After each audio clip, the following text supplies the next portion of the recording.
What's up guys, how are you all? This is Ram and you're watching Infinity Explorer. In today's video, I'm going to make aloe vera battery. Aloe vera? Battery?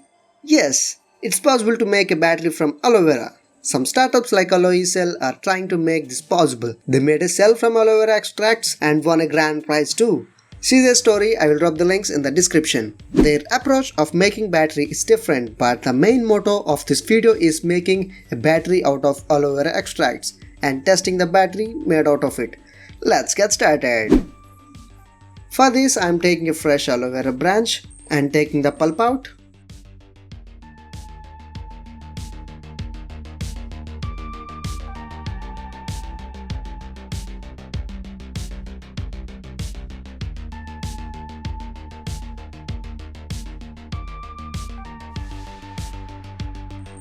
This is enough, I guess. And the next thing you will need is a dead battery. Remove the casing. You can remove the casing by a tester or a screwdriver.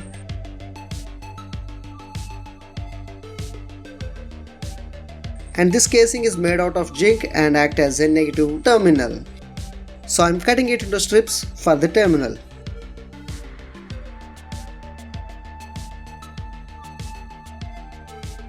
For the carbon rod, you need to use a hacksaw to remove it. If you are lucky, you will get it very easily, otherwise you need to work a bit more.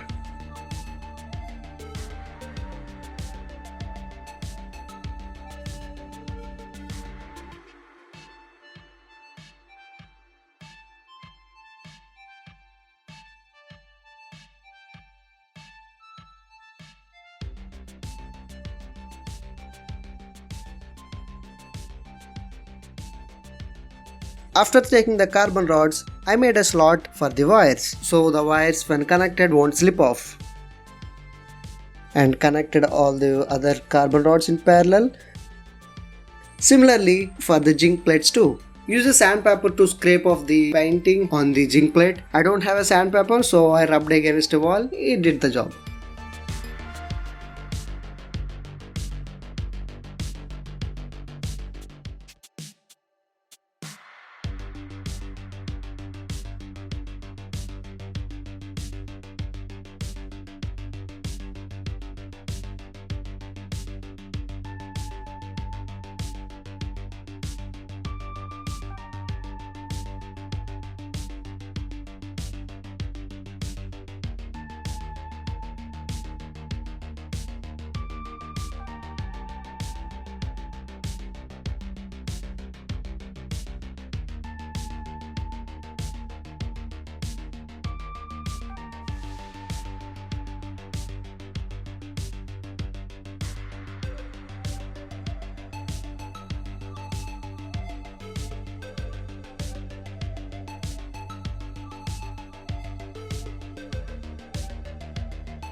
Let's test it.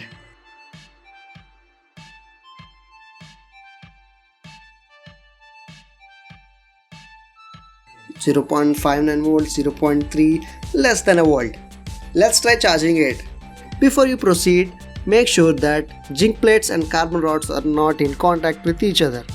They'll spoil the experiment. Make sure they are separate. I have a 12 volts power supply and trying to charge the battery made out of aloe vera. Let's see. While charging, you can see electrolysis.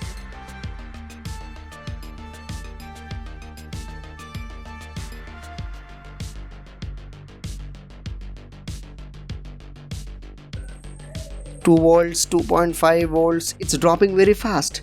See, it's dropping very fast. Let's try with LED. Not working. The motor, fan, not working. With this little voltage, we can't even power an LED. But there are so many videos on YouTube showing that it actually works. I believe in that it actually works, but I don't find any problem in this setup. I need to make one more battery like this, I guess, so it can have more voltage and more current. So I'll meet you again with the same concept in the next video with the working prototype or working battery. That's it for today. Meet you in the next one. Until then, keep exploring infinity.